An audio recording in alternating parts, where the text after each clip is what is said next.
again with us with Zylostar, new opportunities in this month. With me, Mr. Amijan and Mr. Samer will give new updates for the market. It's an honor to be here with you, Nurhan and Samer. Welcome everyone. I hope you're enjoying the summer as we are in Dubai. Let's hop into analysis. Alright everyone, welcome back to another weekly analysis from Zylostar. Without further ado, let's kick in and analyze the DXY. Then I'm gonna hop into NASDAQ and I'll finish with Bitcoin. Now, starting with the dollar index. As we can see on the chart by early January this year, the price has been moving in an ascending channel, right? But also it is bound within a range. The levels of this range is 102.5 and 106, right? But exactly at the 11th of July, we can notice that the price broke below this ascending channel, continuing inside this range, right? As anticipated, the price continued its downtrend, and expectations are for the price to retest the level of 102.5 before the possibility of it continuing inside of the range. Right, that's about the DXY. Now, hopping into NASDAQ. The US 100 index has been moving a downtrend for quite some time, and that's because of the negative corporates earning reports, and still sliding down to rest at a major support level of 18,250 or around so, 18,300.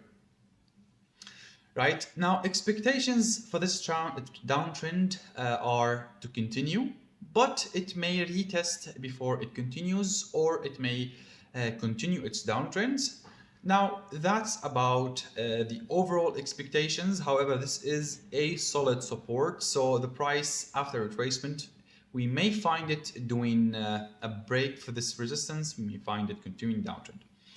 Now about Bitcoin, we can see that the downtrend correction still continues, and it further falls to find a support here, then breaks the support. Now expectations are for the price to continue falling to reach one of the nearby support levels. So that's about Bitcoin, and we're gonna move on to gold and EURUSD with Nurhan. Hello everyone. Welcome on this week, new month, new opportunities. Let's take outlook for Zylostar strategies, and let's take the gold market and EURUSD market, how they analyze this. So let's take a look for the gold market, and we start with the gold market. Oh my god, as we see yesterday movement, the gold has a big fall, but before close it chose 35 retracement from a major support level at 2410. In the next week it can retrace previous high of 2480 level, and we can see this retracement here. So this is about the gold market. Let's go to the EURUSD market. When we take the EURUSD market, the EURUSD has broken the descending channel from here in yesterday movement, and now the price is testing major resistance zone. It may retrace before resuming its rally.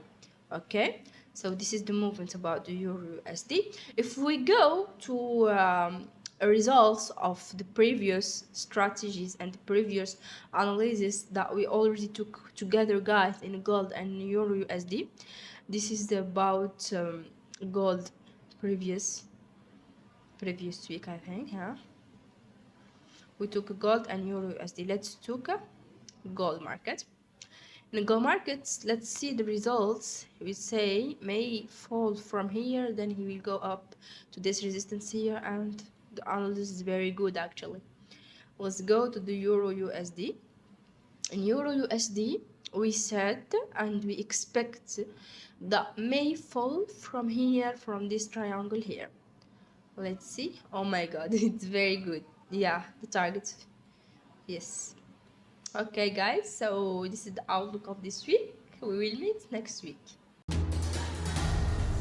Alright guys, let's get started. Before analyzing the coming week, I'm gonna talk about the previous week, which already started on 29th of July. So it was a very crowded week. We had many central banks meetings, statements, and also on the other hand regarding to the earnings, it was a very crowded week. So I'm going to talk about it generally. So first of all, we had Bank of Japan interest rate decision. They hiked the interest rate by 0.25%. It was their first interest rate hiking cycle, and they started to increase it more than the forecast. Later in the press conference, chairman of Bank of Japan mentioned that this interest rate hiking was pretty normal and we are going to see more interest rate hikings in the future. That's why we faced that yen started to be stronger in front of other currencies like euro. As you can see here, I opened euro yen in my trading view. So euro yen started to drop after this decision and also this speech. So back to the topic, we are going to review the other economic indicators on our economic calendar. So later on 31st of July, we had federal fund rate decision by FOMC that they didn't change the interest rate. And in the statement, which I already opened it here for you, we can see it published on 31st of July 2024. They mentioned that recent indicators suggest that economic activity has continued to expand at a solid pace. Job gains have moderated and unemployment rate has moved up but remains low.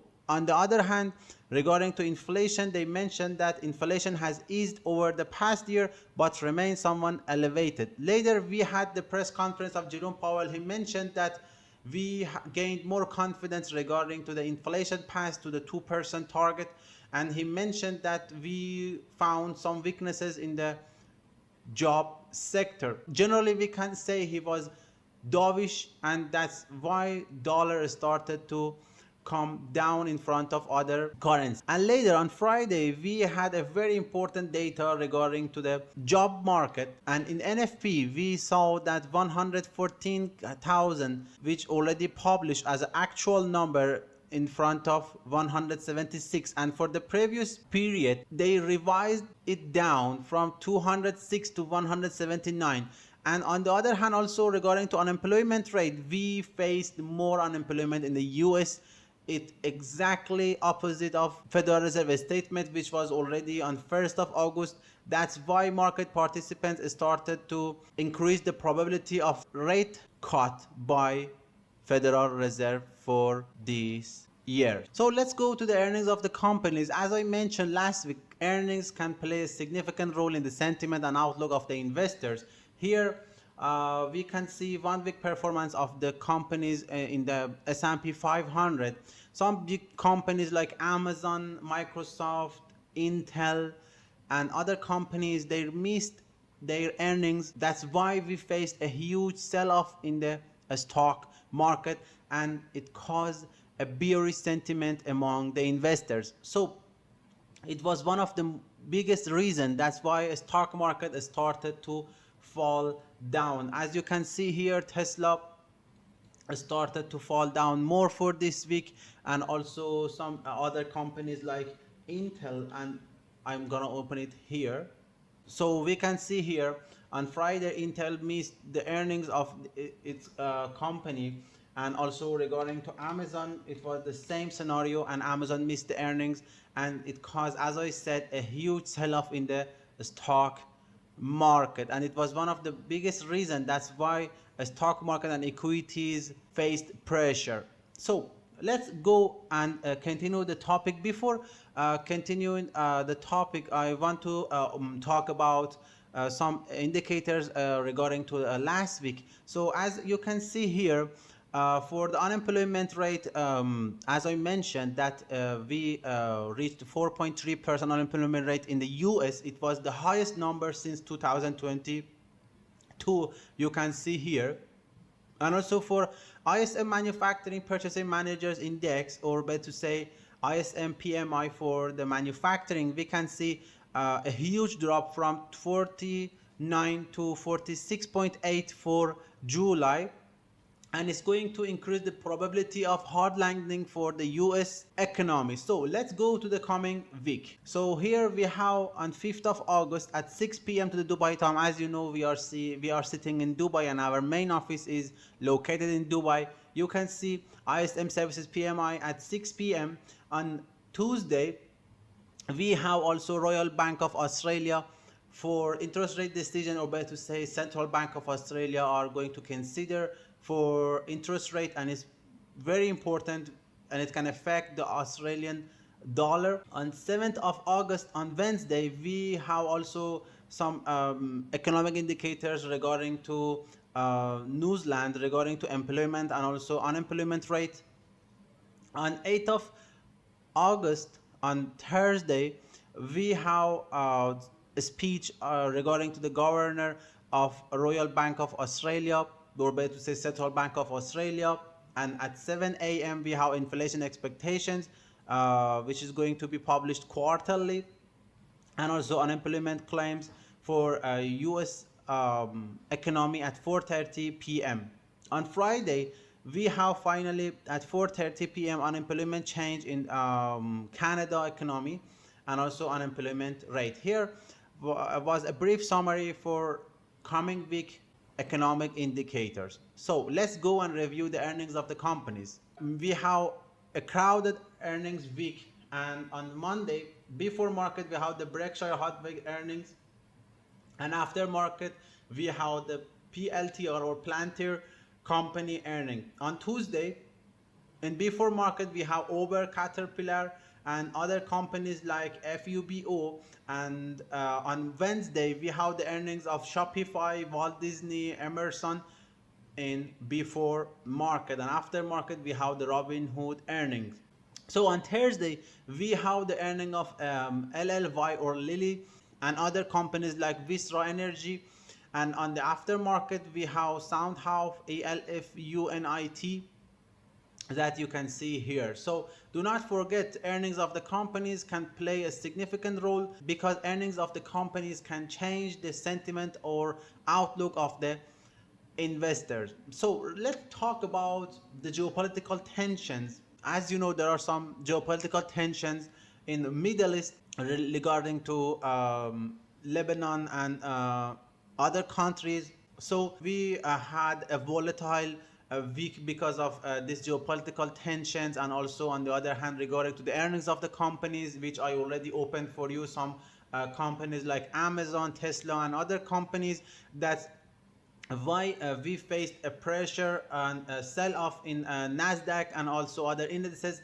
And we can say from I think last from 2 weeks ago, we can see a huge drop in NASDAQ, and I think it's more than 10% drawdown for NASDAQ. So let's back to the topic and discuss about the geopolitical tensions again. Here on electronic surveys, you can see that Kamala Harris already passed Donald Trump, and it's going to be most probably the next president of the US. And on the other hand, we had some news regarding to the China, that repayment of Genesis companies commitments caused a heavy fall in the digital currency market, because they already had to withdraw near to $4 billion.